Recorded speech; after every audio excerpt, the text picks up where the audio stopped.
To be born English is to win first prize in the lottery of life. So said Cecil Rhodes, one of the grandfathers of British imperialism.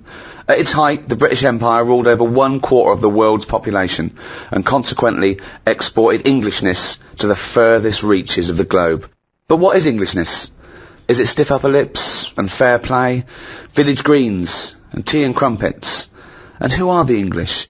Are we defined by a shared heritage, a common set of beliefs, by the language of Shakespeare? Or in a multicultural modern age, when more languages are spoken in England than in any other country in Europe, do we need to develop a new view of what it means to be English? To discuss and define the nature and characteristics of the English, I'm joined by Stephen Merchant, graduate of the University of Warwick, an award-winning writer. Thank you for having me.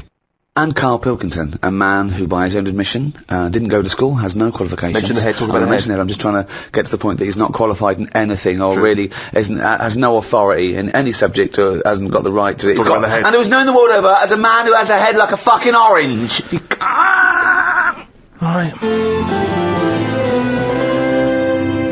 I think one thing that's very English is harping back and whinging combined. People saying, oh, England used to be better in my day, oh, England was better when I was a kid, England was better in the 50s or whatever. Karl, do you think England's better now? Are you happier now than you were when you were a kid? Do you feel that life was better in, say, the 1950s? I don't know, I wasn't around. So but you understand what it was like in those days? You've seen happy days. I don't know, people always say, don't they, old people always say, oh, you know, it's a better life in the 50s. And he's like, yeah, it was for them. Of course it was for them. They're old now. Being old isn't great, is it? So you're just happy with your lot. I suppose I was happiest in about 1984. Right. A specific year. Why? Why was that? It was just I was free and happy. How old were you? I don't know.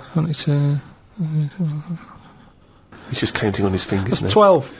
Right, okay. And it was just good. So the happiest days of your life were between the age of 12 and 13? Yeah, it was good. I had the world ahead of me. Little did you know your hair was going to fall out and you were going to whinge every minute of the day. I had my bike. I like messing about my bike. You had your mates. I had a pet magpie. So you were probably the teenager that you eventually hate? Probably. Were you a good lad, law-abiding? I wasn't bad. I just sort of, you know, just potted about.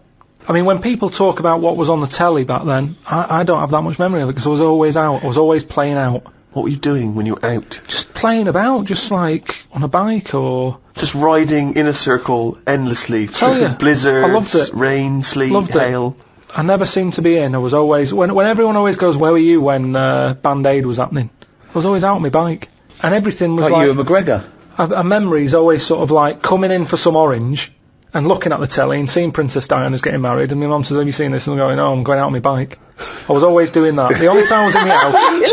This is why you don't know anything, because you never stopped. Yeah, but this is what being a kid's about. But That's all what I the mean, being information free. you have, Karl, is as though you've gleaned it as you raced by on a bike. It's almost like, you know, every piece of information you have. Your hair blowing in the wind.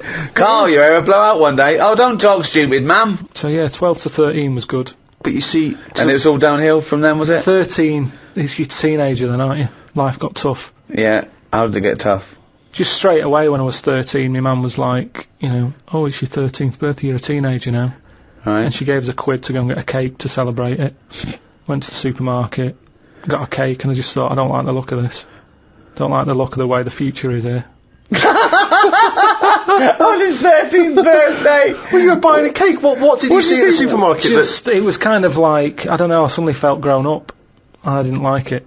But I think you were always about 58, really, with your outlook. Well, yeah, my mum always said I was old. She said I was an old baby. She said I could frown before I could walk. So they always had a bit of a worried look on my face. Didn't say much, just always listened. My eyes moved about more than I did. Just sat there looking around, looking stressed. My eyes moved about more than I did. Oh dear, couldn't walk. Well, I can't walk, but I'll try and get a bit of movement in my face. It's a workout, a baby workout. Oh, babies, well, if you can't walk, what about your face? Let your face do the walking. It sounds like that horror film. It sounds like Pilkington's Baby. Yeah. Just you lying there in your cot. I didn't like all the stuff that's set up for you. Like, my mum tried to send me to, like, a nursery. I said, no, I'm not having this.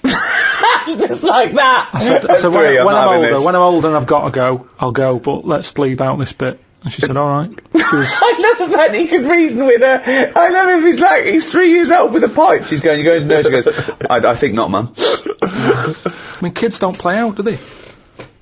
Kids, parents are scared to let the kids play out, and that's why the streets are dangerous now. Because no one's playing out on the streets. Whereas when I was a kid, everyone was out on the streets were safer. Because there was more people knocking about. Right. Let the kids play out. It must be like a constant, like a Larry painting, his front garden, do you know what I mean? Just loads of people just walking around. There was never any problems. I was sort of taken away by some fella. What? Whoa. No, I was playing about in the garden. Yeah. But my dad's mate, Tony, he did tiling with him. He drove past. And he saw me looking a bit fed up, so he just leant over, picked me up, took me to the pub. Now, the thing is, there wasn't panic. People weren't going, oh, God, where's Karl gone? He's out. Just... How old were you? He's down the pub. Yeah, He's 4 years old, yeah. Well, he's only having a He's down the pub with Tony, probably playing darts.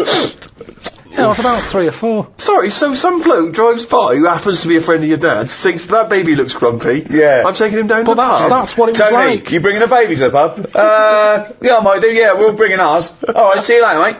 But that's what I'm saying, whereas now they go, the baby's gone, there's a big full-on panic going on. But I think it says more about your parents. They didn't do that. They looked out in the back car and you were gone. Some bloke's driving off in a van. They're just going, doesn't Princess Diana look lovely? This is absurd. So what happened when you got down the pub? I just was there for a bit, and then... For a bit, just had a game of pool. Then my dad came in, he was like, oh, there you are. Oh, there you are! I love that! Where's my baby? I'm just going to have a quick pint. Oh, there you are. Alright, mate. So, yeah, I think things were better back then.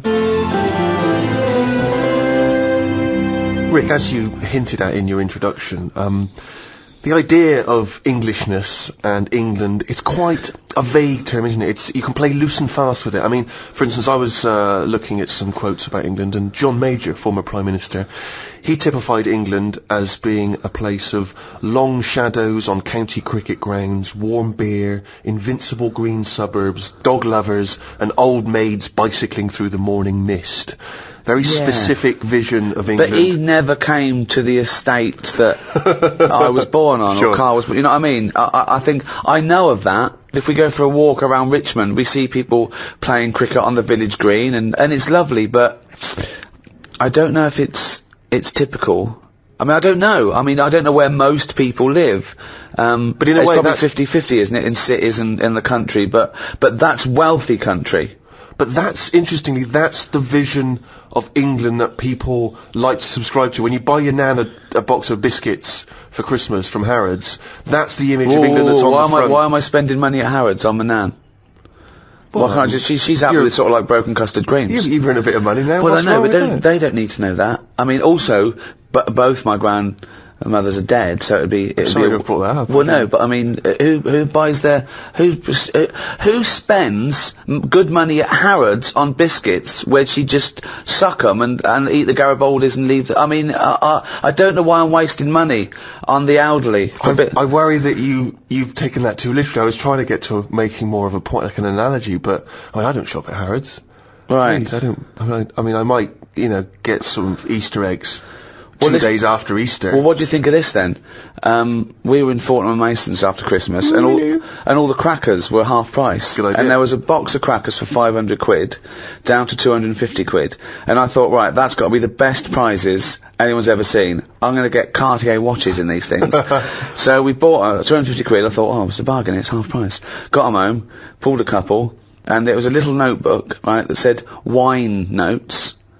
That's one. What? Wine notes. So you drink a bottle of wine and go... you'd make a note. Make a note of it, right? There was another one that had something that it was like opera notes or something. And then there was one for, travel notes, like what country you been. I'm thinking, what world are these crackers for? Who's putting a cracker and going, I needed it, I filled up my, wine notes book. It's like... 500 quid? Yeah.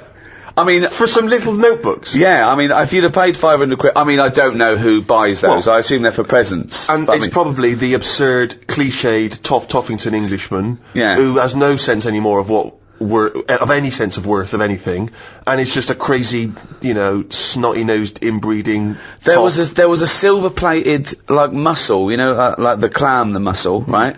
But when you eat mussels, you scoop them out with an open mussel. Sure. There's a silver-plated one. Who carries that with them? You get that out. You go, oh, mussels, good. I brought it with me. My silver-plated mussel to eat mussels. Wait, this wine's delicious. Let me make a note. That's absurd. Again, it's interesting you said that, because those are little images of what we would like England to be, aren't they? They're pandering to that image of what we'd all like to be, that sort of upper-class English person who's worried about fine wine and good food. And again, does this England still exist? I'm presuming there's a small minority that does. But well, there are some people that are in that world that are posher than the royal family. Yeah. I can understand what the Queen and Prince Charles are saying, but there are some people... What? And I don't know what they're talking about either. Well, I was never really aware of class and the English class system until I went to university. Absolutely. I became aware of it then. Absolutely right. When I got to university and everyone sort of spoke like royalty, that's when I discovered I was probably working class. But when I hear those people who do actually speak in that kind of, oh, Jeff, that sort of absurd, oh, rugger, oh, you absolute bloody bastard. You know what, though? I don't mind the mega posh people. I don't mind that. Ah, bloody hell, yeah, of course, take one. I don't mind one of those. What I don't like is the ones that stand around in all bar one with a rugby shirt with the collar up. Yeah. Do you know what I mean? Yeah. Those sort of, who are going to work in the city, and they're loud and think they're gentry, but they're not. It's that middle bit that annoys me more. They've got that confidence, but without any of the charm. But that's the England that I think people think of when they think of it. It's the 4 weddings and a funeral England, and yet it's not the England I experienced and grew up in. So, what is your typical image of an Englishman now? If I had to draw it for an alien, he'd be quite squat, quite sturdy, sort of no neck. Hairy. Are you just thinking of yourself? Do you know what? It would be my build with Karl's head. Really? And no neck, I think he's sort of balding and unshaven, and he's like a shaved caveman. I think he's tough, he'd have tats, he'd eat like a dog. A Ray Winston type. A sort of, that sort of, Bob Hoskins, just squat, strong, tough, doesn't take any messing, built like a giant wombat. It's the bulldog breed. It is the bulldog breed. I am thinking of the bulldog breed, yeah. See, now my image of an Englishman is essentially that cliched one. It is, I think, Hugh Grant. So you're modern, you're straight away modern now. Or I would say it's either mixed between Hugh Grant and Roger Moore when he was James Bond. You see, that's another small percentage of Englishness that sort of annoys me. Those people that think they're James Bond. They think they can buy a suit and read GQ, and they're suave and sophisticated, and they get cars they can't afford. Or what they basically do, the people who think they're James Bond, all they do is work in a bank, come home, and flick through GQ at the adverts, looking at people with wearing watches and aftershave. Who wears aftershave? Do you wear aftershave, Karl? Normally, aftershave is the sort of thing I let other people buy me. It's like underpants, tea towels, and sort of aftershave and that. Other people buying me. Who's buying you tea towels? My mum. Right, okay. Every time she turns up, she's got Brilla pads and stuff. I've got loads of them. I keep saying to her, I don't need any of this, but she always brings a box full of stuff. Brilla pads, tea towels, underpants. The underpants size hasn't gone up since I was 14. But I can rely on her for that. So do you not have anything in your life which you would think of as being gentlemanly? Do you ever dress smartly? What about suits? I bought one suit that time when you invited me to the BAFTAs. That's the only suit. I wore it for the BAFTAs. I think I wore it for one other thing. I haven't wore it since. I don't feel comfortable. It's not me. But don't you go to a wedding? That'd be a lovely advert, wouldn't it? Him with a suit on going, I haven't wore it since. Karl Pilkington hasn't wore it since. I don't go to weddings. No, I don't like going to them. I agree. I mean, even though you know them, they don't give you any time when you're there, do they? They just they don't know whether you're there or not. They're on cloud 9. They don't know who's around. It doesn't matter. You don't need to be there. With them, on a wedding day, it's all me, isn't it? Oh, what are they like? I know, unbelievable. You don't even get to make a speech, do you? Although I know you were annoyed, Steve. Steve doesn't like to part with money. I don't know what the politically correct term is. Stingy cunt, isn't he? He's fucking mean, right? And if he ever has to spend out on like a wedding gift to someone he's known, you know, all his life, he'll look down the list and he'll find things under £25. Then if he bothers spending that much, he's furious when an usher goes, just stick it there. Oh, it drives me insane. Well, firstly, I'm annoyed about the wedding list. I don't know when that's come along, because I don't know why I can't just bring maybe something I've made at home. No. Why has there got to be a list of stuff? What newly married bride doesn't want a pair of homemade clogs? Exactly. Do you know what I mean? And then you arrive there and it's just, oh, thanks very much, stick it on the table.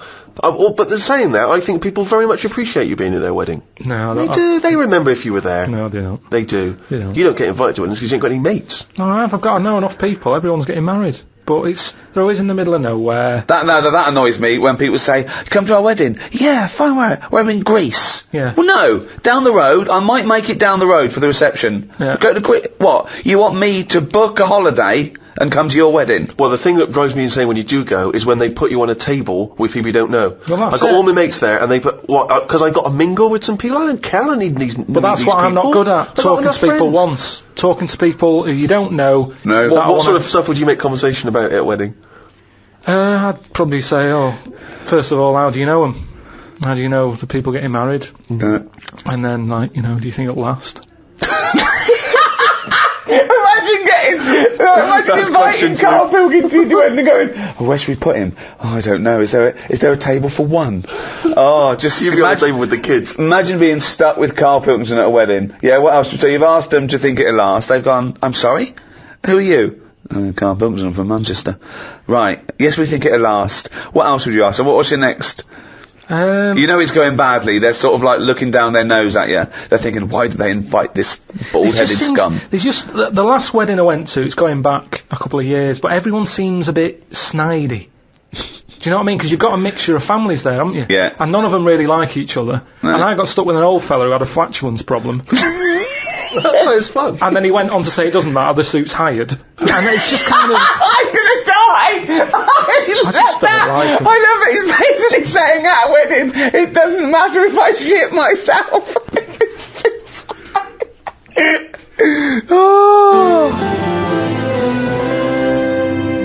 To be born English is to win first prize in the lottery of life. So what do you think of that, Karl?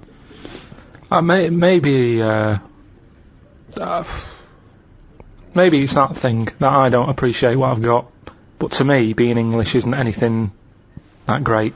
Really? Why not? Because it's just what I've been dealt with. But what would you, I know you know nothing about the world. You've travelled nowhere. You've seen nothing. Yeah.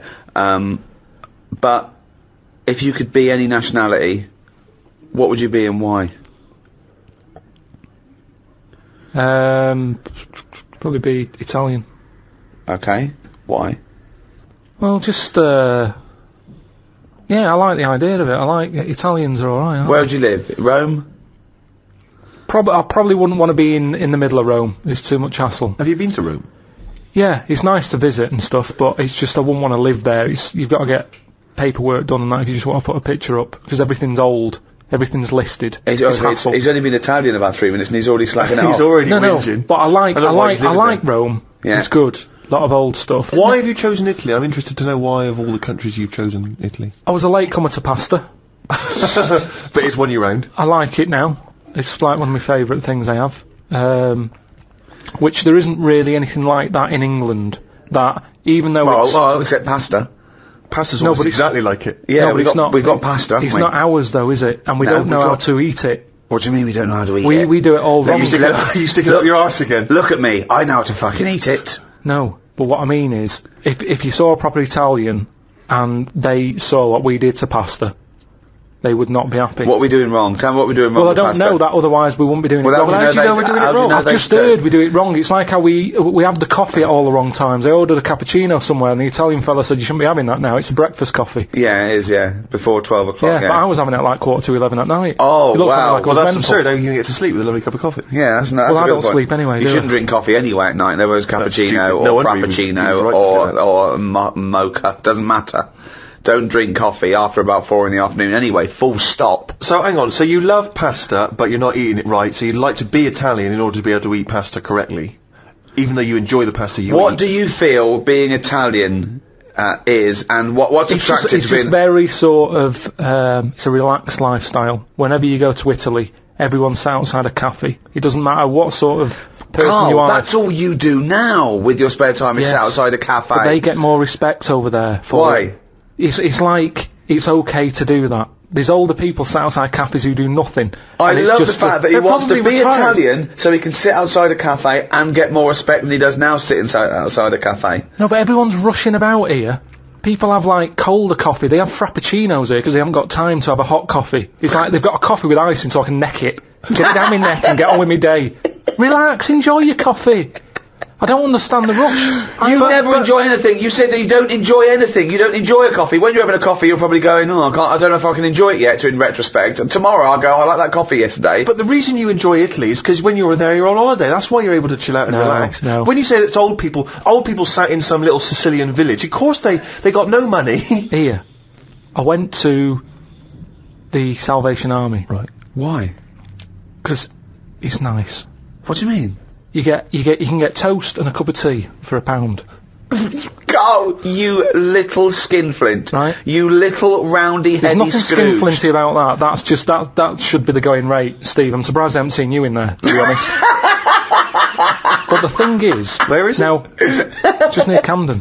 What is it? Is it like old people? A lot of old people, mainly old people. And this is what I'm saying. These are people who are old and they sat in a cafe, but they don't get any respect. People are walking past and they don't want to go in. The way you reacted when I said I was in the Salvation Army, that's the reaction they get. Yet an old Italian person, they looked after better. Well, it's certainly true they look after their older families, don't they? They Right, do and respect that's their all I'm families. saying. Whereas, I mean, it's a lovely place, Salvation Army. Every old fella in there's got a tie on. Yeah. They make an effort. That chokes me when I see an old boy still put a shirt and tie on. He's 90.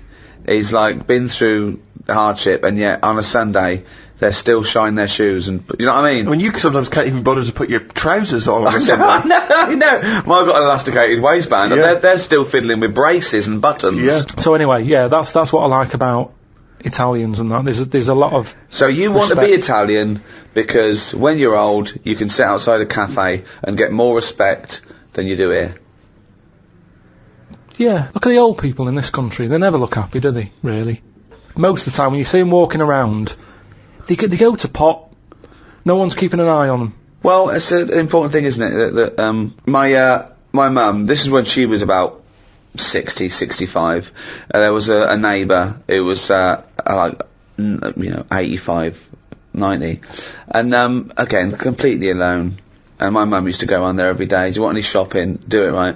She was good for her. She was like her witness in the world, you know, to her existence. But I remember calling her once, and she's come back. I said, "What have you been doing?" She went, "Oh, I've been round so and so." So I went, "All right." She went, "Oh, she won't die, Rick." Like she's helping her, but she's thinking this is getting silly now. You were meant to go years ago here. I was like, Well, that's the problem, you know. If you get pally with an old person, Yeah. then you could be stuck with them for years. and having to do stuff, you know, that's what you don't want to do, isn't it? You meet an old fella, and then you've got to start popping in his sort of piles or whatever when he can't do them himself. You know, what do you do if you're... It depends how friendly you are, though. I mean, I'm just talking about someone you meet at the bus stop, as opposed to popping the piles back in. How does that happen? Jesus. Just the ones on the estate I grew up on. As soon as he got to a certain age, there was Mrs. Knowles who went mental. One day she seemed fine, next day she was chucking cans in everyone's garden. You could just hear her coming. Which was weird. Aren't you? Now you brought up weird people. There was a fella called Shorts Man. Right? It's so pedestrian! Oh, I love that. Shortest man wore some shorts. Now what I like, yeah, he did, but they were really short. They were that sort where, you know, it's almost pointless having them on. What do you mean? They were just, you know, like shorts now for blokes. They go up to your knees, don't they? There's no chance. There's no accident happening there. There's Go on. nothing going to pop out. Yeah. No. But Shorts Man, he liked it. He liked the fact that happened. And Right. he used to walk with big strides to sort of help the chance along. So that he knew, with the big strides and the short shorts, Yeah. they were going to pop out. Did you ever see it pop out? Yeah. Why were you everyone looking at did. the shorts? Just because it was like What it was like playing Buckaroo. It was like, when are they going to pop out? But what? It's just what happened. So, right, but Shorts Man, so he was an exhibitionist, he basically wanted people to see his veg. Yeah. And they were out more than they were in. I mean, they had a tan. Right? Now, the thing is, what we like in England, I think we like that. We like local characters. The eccentric. Yeah. Eccentric's that's very British. Eccentric, I'm glad I grew up round there with all them people, because they're interesting. Well, there is a certain mindset about the great English, certainly the older English people. I mean, my grandparents are, my grandfather died recently, but they're amazing, kind of eccentric, very English, seemingly no friends, from what I can identify. I don't know if this is unique to them or true of a lot of English people, older people, terrified of what the neighbours might say. Always did that thing of speaking like that in case Jack said next door. Yeah. Like the neighbours are constantly listening in. Yeah. They've got glasses against the wall, they're constantly listening into what my gran's got to say. Yeah. They had about 3 teeth between them. It was extraordinary. My grandfather had a plate of false teeth during the war that had a wooden pallet. A wooden upper pallet with teeth on it. And those teeth slowly fell off during the course of the years. Never got replaced. So they'd sort of invite you to Sunday roast, and they would wake up at 6 in the morning to put the beef on, and they wouldn't have it till 6 in the evening. They would cook it. The biggest compliment you could have, if you made some food for my gran, if it was some beef, would be, "Oh, you're so lovely, this, so tender, you can suck it away." If you could suck your Sunday roast through a straw, she was happy. Well, she didn't have any teeth. Right, exactly. Basically, they got to about the age of 60 or something, and it was as though they were just waiting to die. It was strange. They lived for my grandfather lived for at least another 25 years. So it was, you must have been gutted. But when my father needed a winter coat, a big heavy winter coat, and he was thinking of buying one, and my gran said, "Oh, don't worry about that, Ron. You can have your father's winter coat." And he said, "Well, but he's still alive. What do you talk about? He needs it winter coat." She went, "No, he'll be dead soon. Just don't, silly to waste it. Seems to waste it, just wait." My father must have been waiting 10 years for that winter coat. I love the fact he waited. You can see where Steve got it from. Of course he waiting. did. Stupid, I'm waiting now. Steve, you must be freezing. I am cold, but I'll tell you, it's a lovely coat. In English society, traditionally and now, is manners. I mean, obviously manners change, but what is etiquette? What is good manners? I think that a lot of that has been lost. Well, I was thinking the other day, have you ever heard of the finishing school? Yeah. Karl? Yeah, of course. Do you know that? No. The idea is that, the sort of gentrified ladies, after they finished their education, they would go to finishing school, where they would literally be taught, how to... knives and forks, walking with a book on your head, just things like that, what to say. I mean, that's I mean, it's like a year of being Eliza Doolittle, isn't it? Don't put your elbows on the table. You start from outwards, going inwards with cutlery. You eat soup, the spoon goes away. There's things like the fork. You're never meant to face those prongs up. So you either stab your peas, or There's ways of eating soup. The spoon needs to be moving away from you. Yeah. And scooping it up and bring it back to your mouth. I mean, it's crazy, but, the people that subscribe to that stuff would look at the way you live your life, the way you eat your food, Karl, and would be appalled. Yeah, but in the same way we think that's absurd, they would think you're a disgrace. But as long as you're enjoying it. No, they would say no. Well, no, there are certain things that I can't stand. I can't stand eating with the mouth open. I think that's rude. I banned chewing gum on the set of a film, because I think it's rude. I think it's rude. Those people who stand there talking, Yeah, but we all know you're a preposterous hypocrite. I mean, the way you eat food, come on. No, I don't eat with my mouth open. I don't, I do eat with just my right hand, smash it and scoop it in, but I see nothing wrong with that. I would say it was slightly rude when you're ordering the bill and getting up to leave when I'm still finishing my main course. Yeah. I'd say there was a touch of rudeness. But I go into a restaurant to eat. Yeah, but you're supposed to wait when you're with the other people and let them finish as well. This is my ideal restaurant. It is empty. They know what I want, and it's waiting for me when I walk in. I leave, still chewing, and I go put it on my bill. That's the ideal restaurant for me. Yeah. You're pretty much there. Yeah, I try and, that's what I try and do, yeah. But, there are certain things, I am one for manners. I think, I hate rudeness, I hate lateness, I hate all those things, but some of them are ridiculous. The elbows on the table is arbitrary. Why? I mean, there's a reason you say please and thank you, because it shows courtesy. those make sense. There's a reason you don't talk when you're eating, because it goes over and it's disgusting. There's a reason you don't lick your fingers and then put it back in the chips, because someone else has got to share that. But don't put your elbows on the table or start with that fork. I think it's ludicrous. You know, there's those rules when you meet a member of the royal family. For instance, if you were at the Royal Variety Performance and you met the Queen, there's various rules they tell you about. You don't fart, I'll call her love. Exactly, for one.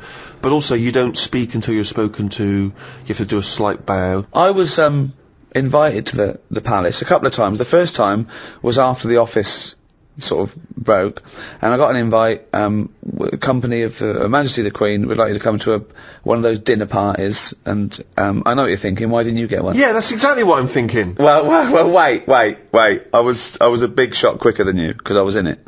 Don't forget, you didn't appear until, but even series so, 2. If we'd split the atom, they would invite both of us. I know. Not just a guy who does the press conference. So the thing came through, and I thought, I was worried about it, to be honest. But it just said, I will be attending, I will not be attending. Tick the box. And I couldn't bear to just tick, I will not be attending, because it was too harsh. So there was a RSPV number, and I phoned up, and it was obviously the head of the house, or a butler, or I don't know, someone, and he went, hello, Buckingham Palace. And I said, hello, it's Ricky Gervais, I just got an invite to come and I said, it sounds weird, but I couldn't bear to just tick, I will not be attending. He went, well, you're the first person ever to bother to do that. Thank you so much. I went, my pleasure, sorry I can't make it. But don't you think that's weird? It is strangely brutal. It is strangely brutal, isn't it? I wonder if they've changed it by now. Yeah, there's a little asterisk. Thanks to Ricky Gervais, it now says, I am too fat and lazy and busy eating cheese to visit your majesty. What I think is this, that no one's ever ticked, I will not be attending. Right, yeah. So it was never a problem. So why did you not want to go? I don't know, I just thought it was a bit intense, and I turned down all those things. I think I would like to go now, just to look around. Yeah. I don't know, I just felt a bit funny, just being invited there. I was invited to all those things at the Downing Street as well, and I just thought, you're inviting me because I'm on the telly now, because I'm famous. Well, where was my invite when I was on the dole? Yeah. Do you know what I mean? With respect, I wouldn't have invited you circa 1983.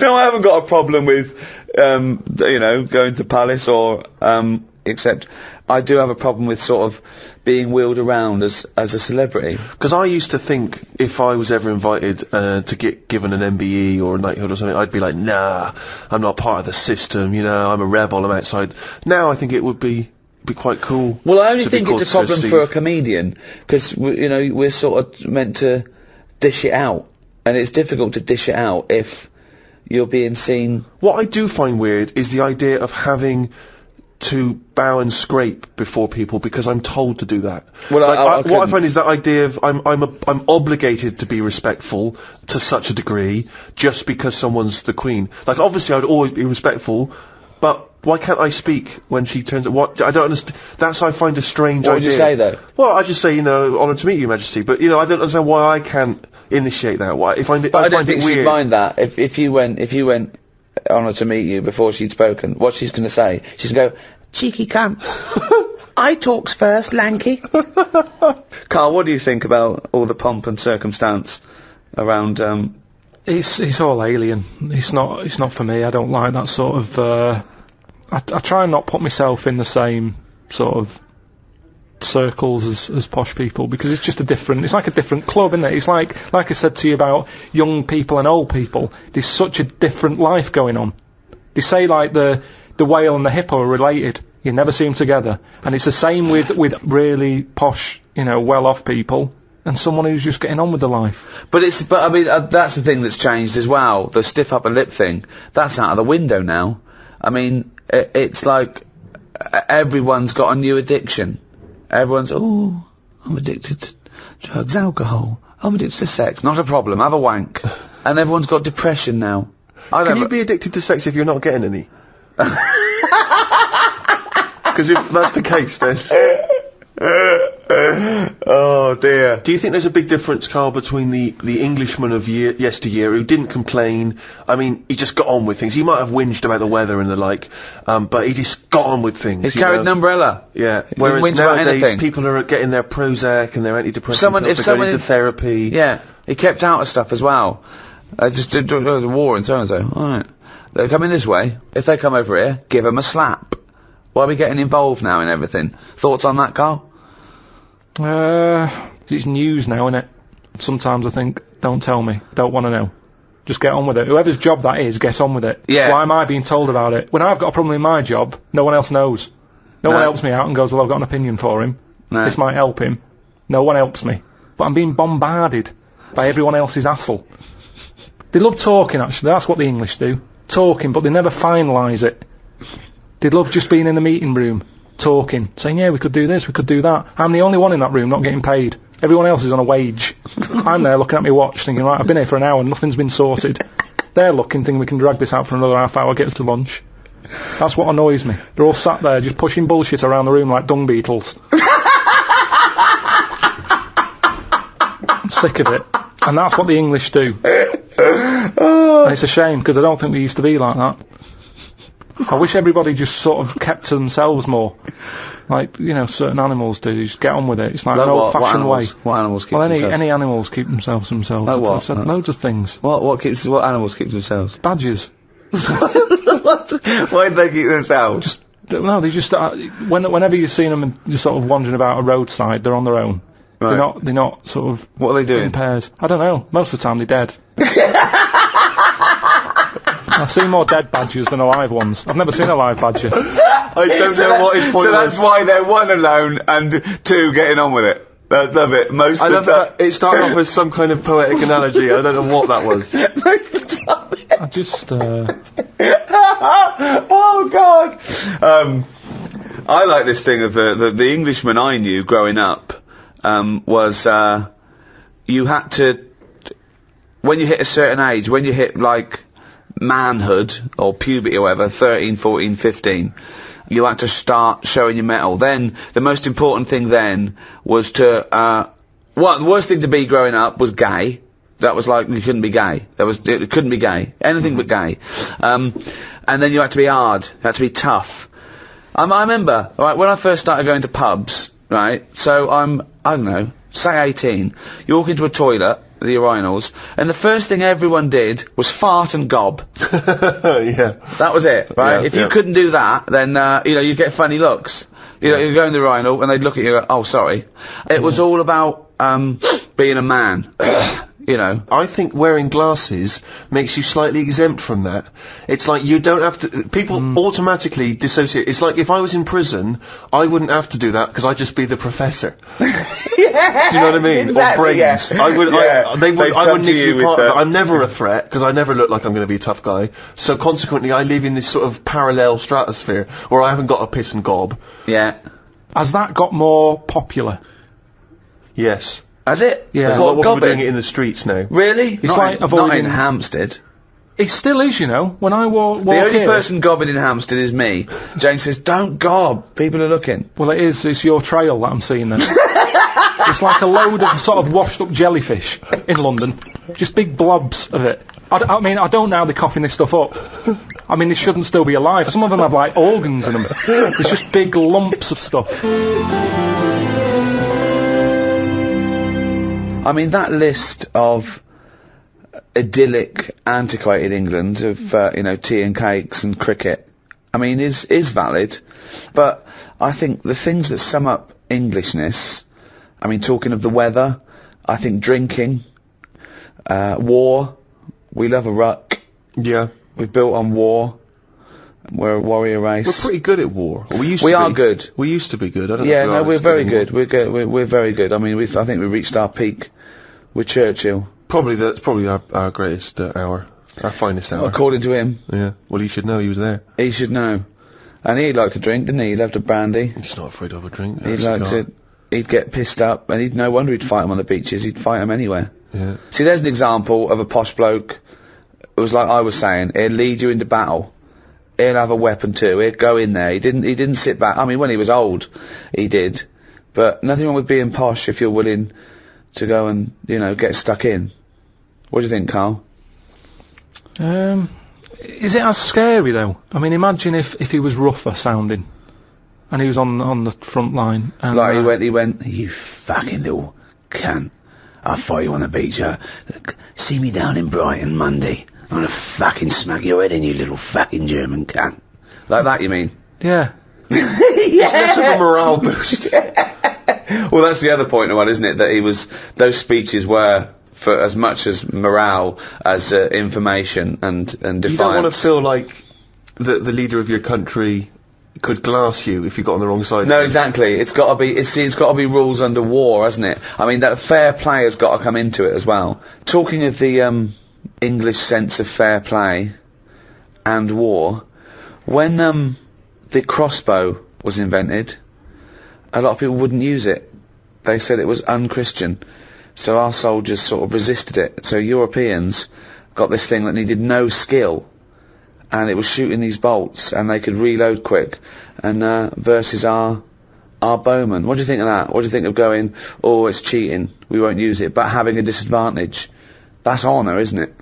It's almost like it's okay to kill someone, but with skill. But what's the problem here? What am I meant to be worrying about? Well, you've got bow and arrows. Yeah. They're amazing. They're heavy. They're your arms. They've got trained bowmen. They're skilled. The most skilled sort of marksman soldiers in the country. Someone comes along and goes, don't worry about that. Here's a crossbow. Just pop it in, put it back. Deadly, quick. Anyone can use it. So now you've got anyone with a crossbow killing people. Women, children. Anyone can use it. So the Europeans, they're going crazy. Oh, William Tellon he's shooting apples off heads. Yeah. Right? But we resisted it because we thought it was, you know, unchristian and cheating to kill without skill. What do you think of that? But where were the actual bows and that being made? Because that's the thing, isn't it? The company who's making them, they just want to get out to a big market. Brilliant. That's what they do now with the iPod and everything. It's not about people wanting more music than ever before. That's not the case. It's about having the accessory. And if the bow and arrow was like sold as this, you know, light to carry for all the family, that's how it would have happened. That's what it's all about. Ye new bow and arrow from Ronco. But what do you think the problem is? But you're not quite getting Ricky's point. His point is the idea of there being sort of rules and fair play and etiquette in war. The objective is to kill the enemy. I don't think war and that is a place to start getting all uppity about someone cheating or having a better system. Really? You think all fair in love and war, do you? Yeah, definitely. Right. Well, it's just about rules, winning. Isn't it? No, not in a war. There isn't rules. So what about things like the Geneva Convention? It's the understanding that even if we're entering into a war, theoretically, there's a set of agreed universal rules. It's good for both sides, rules. Isn't it? Fair play has got to come into everything. What's extraordinary about the idea of English fair play is, you know, famously the approach during the First World War, that we would sort of walk up out of the trenches onto no man's land and sort of politely march at a slow, steady pace across towards the enemy. I mean, and then we were just being machine gunned down. I mean, it was absurd. Well, I know we were fodder. It was fodder to use up some of their bullets. I mean, it was crazy. I mean, it's madness. But in a way, it's the gentry who are leading us, seeing, you know, the average Tommy as a sort of as cannon fodder. Of course. And you know, you've got to realise that most of the people didn't want to be there. Most of them didn't even understand it. I mean, and if you think of the first and second, you know, they were just wars, you know. But I can't imagine what it'd be like. Do you think, Karl, in a war situation? You've seen all those films of the. I mean, that's the one they had a knockabout and stuff, didn't they? They took, you know, the game of football. In no man's land, yeah. Christmas Day. But who took a football there?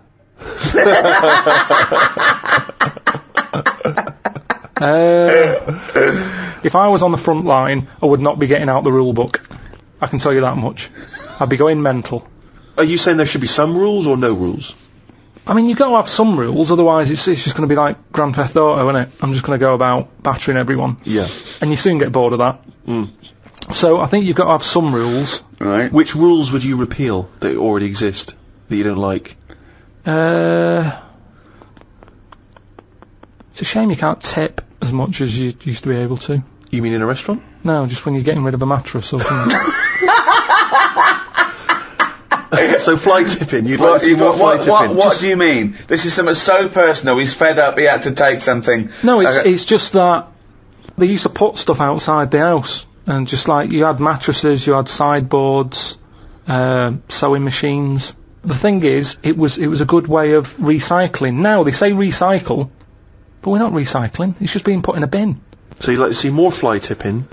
No, not, you see... That's all we need in London, more rubbish. This is the problem, you see. Look what's happened. Look what's happened to what I've said. It's been taken the wrong way. Right. I'm not saying tip. I'm not saying chuck your bin bags out the door and let crisp packets go everywhere. I'm saying if you've got old furniture, you should be allowed to leave it outside your house without the council going, move that, it's dangerous, someone's going to trip over it. Well, if they trip over it, you should have been looking where they're going. Well, what if they're blind? What? What if they're blind? That's why you don't leave things out in the pavement, because blind people will fall over them and smack their face in. What if a woman with a couple of kids in pushchairs has to go out into the road to get past your piece of junk? And get crushed? No, because I'm leaving it. I'm not leaving it on the pavement. Well, you just said you were. Where are you leaving it? Sort of outside the house. Right. In your front garden. Well, who's going to take it from there? That's just thieving. No, sort of. Where are you leaving it? Where are you leaving it, Carl? You haven't established where you're leaving this yet. Because so far, a blind person's fallen over and broken his nose. I've never seen a blind person trip over anything. You've never seen a blind person trip over anything? Definitely not. They're better on the feet than some people, because they're more cautious, aren't they? So make it more fun for them, if anything. Why can't you just have this stuff collected by a second-hand shop, or because send they won't? it to They don't come, charity? Steve. Honestly, they don't. I've called up people and they're saying, "Yeah, we'll be there in an hour." And I say, "Right, I'm going to put it out on the street. Then are you going to come and get it?" "Yeah, we'll be there." An hour passes by. They haven't been. Suddenly the council goes past. On the floor, bloodied noses. Then the council say, I call them up, "Do you want to shift it?" "Well, we might, but don't know when." "Well, it's outside the house now." "Well, you can't leave it there, it's your responsibility, you'll have to stay with it." Suddenly I'm wasting time sat outside the house with rubbish that someone else might want, but you're not allowed to leave there because a blind person might come along. What's the dog doing?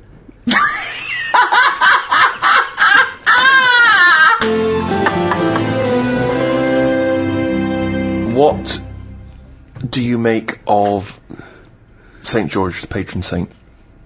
What's your take on that? Is he the one who killed a dragon? Right. Tell us the story. There was a dragon problem. Where? Must have been in England. Right.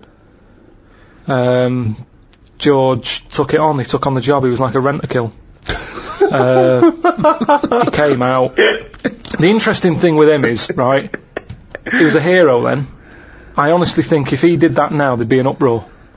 Because it's the last dragon. It's the same way we try to save the panda and all that now. If he came out and said, "I've done it," and they've gone, "Done what?" "So I've just killed the last dragon," they'd go mental. There'd be marches. Idiot, bloody idiot. And that's what's interesting. But it was going around burning people. Doesn't matter, we shouldn't have killed the last one. It's the last one. And that's what we'd be like. You say, you should have saved it, you should have captured it and put it in a cage so we can all look at it. There's no point, you couldn't have bred anyway, it was the last one. Was it definitely the last one? Well, you were saying it was the last one, I'm not bothered either way. Hang on, what? To me, Sorry, hang on. Whoa. So you think that there were dragons? Well, what are we celebrating then? Well, it could be a metaphor, a dragon slayer. It could be a bad thing amongst us. It could be a foreign threat. It could be things that threaten. It could be anything. It's not to be taken literally, is it? But the real legend of George was that he was a figure who stood up for Christianity. Have you ever done anything brave? There was a kid at school who used to have epileptic fits a lot, and the teacher used to always say, if it happens, grab his tongue. And I sort of had a go at that once. His tongue. His tongue? Yeah. What did he have a tongue for? To pick stuff up? What do you mean, a tongue? His tongue in his mouth. Oh, his tongue. Oh, his tongue. Yeah. Right, go on. And they used to say, if he starts doing it, grab his tongue and that. Yeah. And I sort of had a go at that once, and it wasn't nice. Well, how'd you grab it? You grabbed his tongue, did you? Well, I tried to. It's like grabbing a slug. And plus his mouth's going up and down, that you think he's going to have me hand here. So you sort of do that thing where you go... So you were trying to grab hold of a kid's tongue, yeah? And he was... He's throwing himself all over the place. It was in a physics lesson. I sort of had a go, and then I thought, this isn't happening. So I just sort of kept putting my hand in, like I'm having a go. But in my head, I was going, I'm not going to get hold of it. What you could have used is a pair of tongs. Well, firstly, I don't see why this is brave. Kids having an epileptic fit and you're just supposed to help them out. I don't know why that's bravery, but even given that, the fact that you were thinking more about yourself in that situation than this other kid. You were thinking, I'll make it look like I'm helping, but I'm not really. And yet this is kid having an epileptic fit. I did at the beginning. Doesn't that tried. sum you up, Karl? Selfish. No, it doesn't. Because no one else was having a go. At least I did try and grab it at one point. You weren't doing anything. You were just making it look like you were. Have you ever tried to grab a tongue? It's like chasing a chicken. It's murder. And after a while, it wears you out. And it was weird anyway, because it was like How long was he doing it for? I don't know. Why do you know? After hours of chasing this kid's tongue. I love the idea. Have you ever tried grabbing a tongue?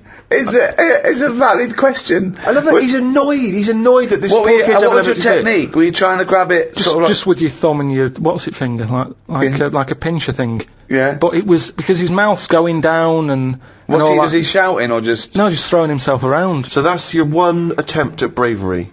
Well, hang on a minute. Let me just think. Trying to grab a tongue. There was a time you were chased by a bee and you scored a goal. I forgot about that. That isn't really bravery, is it? As you were running away from a bee, and the ball happened to hit your foot and go in. Does that count as bravery? I love it when he goes up to the pearly gates and goes, "Well, have you done the act of courage?" I pretended to grab a tongue. A what? A tongue. Yeah. Got chased by a bee, scored a goal. It doesn't count as brave at all. Well, what have you ever done? Well, it's a good question. I thought of some of them when I was a kid on the beach. There was a baby, like a toddler. I was about 12, and they were out. Their little boat was going out. The mother missed it, and they were miles out. And the mother was sort of distraught. And I swam out, and I was a good swimmer then. And I pulled it in, right? And she bought me a box of chocolates. It's not enough, is it? What? It's not enough, a box of chocolates. I'd have been furious. Really? I'd have wanted a lot more. I didn't expect anything. No, it was like when I found that old lady's purse and I sent it back to her, and she sent me a little thank you note, but nothing. No cash, nothing. I was furious. I thought, come on, I could have kept that purse. I sent it back to you. I need more than the little thank you note. I didn't expect anything. I was sort of, I wasn't even particularly proud of myself, because I just thought, well, I could just do it. I mean, if it happened now, I'd go, what's in it for me? I've just eaten. Exactly. I'd go, is that your kid? They're miles away. Yeah. I've got less brave. I've got more scared of the world, yeah. The things I used to do, jump off sheds, I used to jump down flights of stairs to see if I could do it, walk along, all those things that kids do. And you lose your nerve, I think, apparently if you haven't bungee jumped by your 30, you never will. Really? Yeah, you sort of, I think it's a sensible gene kicks in. I'm pretty sensible. Yeah, you think, well, this is not worth dying for, don't do it, you know. Yeah. But I think having glasses prevents me from doing a lot of things. No, seriously, because it's hard to be brave with glasses. Because if I stepped into the middle of a fight and there's people being bullied and I stepped in, my glasses come off, that's it. Now I'm just being bullied as well. But I'm also blind in this, so I'm just crawling. It's very hard to strike fear into your opponents when you're crawling around on the floor looking for your frames, going, don't tread lightly. That's 200 quid there. Oh God, I love that when you took up judo and you think you overheard the judo instructor say, just knock his glasses off. Just knock his glasses off. But who are you, Woody Allen? What are you doing in this scenario? Why are you stepping into the dojo wearing a pair of glasses Well, how am I supposed to do judo without, where am I supposed to? Well, they come off immediately. But what am I supposed to do? Not do any form of martial art because of the glasses? I don't know. Actually, I haven't thought about that. Exactly. This is the problem, innit? People don't think that. You never see boxers with glasses. Well, of course you don't. Right, exactly. So I got no kind of athletic role models in that way, except Dennis Taylor. Oh God, a man with glasses, me and my glasses. It's to tell you this, I could write a book on the difficulties of having glasses. But I suppose it's completely affected your life, hasn't it? Of course it has. Everything you do. Of course it has. Absolutely. Fashion. Yeah. Sort of sport, dancing, moshing. Can't go in the mosh pit. I've always wanted to jump on the stage, take my shirt off and then jump back in and everyone catches you and you sort of sway along on top of everyone's hands. Can't do it. The glasses would come flying off. But how do you swim in the sea? I'd have to hand them to the singer and then do it. I went to, I was in India recently, I went to Goa and I got myself a pair of prescription goggles. Could not believe my luck. It's revolutionised my swimming experience. Alright. Goggles which have got the same lenses in as my glasses so I can see alright. That's good. Went in there. Literally, and they're pricey as well. Went in the water, within Love it. seconds, giant wave had come over, and it was crazy. It was like Rio all over again. It ripped off both my trunks and my goggles. They went flying off my head. What? Now, I can only grab one of them. My I had to trunks grab have my never trunks. come off. Maybe once Well, I've dived in, they come down a little They bit. came loose, and they slipped down, thus revealing penis. Goggles came off. I flying off. reckon you're But like you know what? shorts man. I think you've been doing it on purpose. You know how most swimmers... Tie your shorts up, Steve. No, I'm just going to see. But if they Well, come you know, off, Rick, you know- if they come off, then you might see something. You know how most swimming goggles would float? Yeah. My prescription is so dense that they just sunk straight to the bottom. If I should die, think only this of me, that there's some corner of a foreign field that is forever England. There shall be in that rich earth a richer dust concealed, a dust whom England bore, shaped, made aware, gave once her flowers to love, her ways to roam, a body of England's breathing English air, washed by the rivers, blessed by sons of home. And think this heart, all evil shed away, a pulse in the eternal mind no less, gives somewhere back the thoughts, by England given, her sights and sounds, dreams happy as her day, and laughter, learnt of friends and gentleness, in hearts at peace, under an English heaven. Rupert Brooke, The Soldier. What an amazing poem that is. Yeah. It's a shame you read it, though.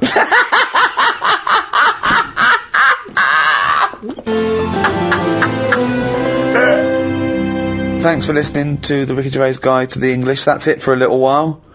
5 in that series of guides too. Plenty to be going on with. Plenty to be going on with. There's also the rest of the back catalogue as well, and we might do the odd free one, but we'll be back soon anyway with maybe another series of guides too. Who knows, Karl? Thoughts? I've enjoyed this. Have you? Yeah, my favourite ones. I like learning stuff, you know that. If I can learn something and make a few quid, I'm happy. Unlike the people who are listening to this who are down £2 and have learned absolutely nothing, and what they have learned from you is total bollocks. So thanks. That's goodbye from me, Ricky Gervais, Stephen Merchant, Goodbye. and Karl Pilkington. Right.